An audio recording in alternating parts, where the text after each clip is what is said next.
இதில் ஊண்டி விட்டுறணும். ஊண்டுனோன்னு வச்சுக்கோங்களேன், இது வந்து நல்லா அப்படியே ஒரு 5 வருஷத்துக்கு அப்புறம் குருது மாதிரி விட்டு அப்புறம் நல்லா மரமாக வந்துடும். நான் உங்களுக்கு பனை மரத்தை ஊண்டி காட்டுறேன்.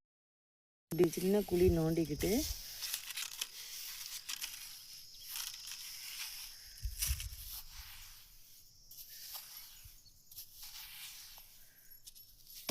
அப்படியே அந்த பனைப்பழத்தை விளைச்சி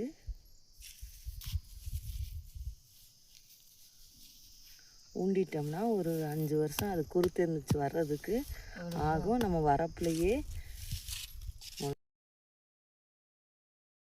பழத்தை ஊண்டின பிறகு ஒரு 5 வருஷம், நான் நினைக்கிறேன் 5 வருஷம் வர்றது, கூட்டு வர்றது 5 வருஷம் ஆகும். யாருக்காச்சும் தெரிஞ்சால் கமெண்ட் பண்ணுங்கள். இப்படி பெருசாக வளர்ந்து அடுத்த சைஸு இப்படி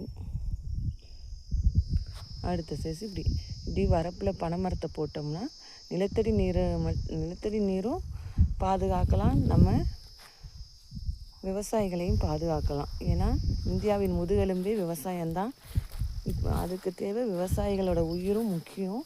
அந்த விவசாயிகள் இப்போ ஒரு வீட்டில் ஒரு விவசாயி இருக்கிறதே பெருசாக இருக்குது. அதனால் விவசாயிகளை காப்போம்.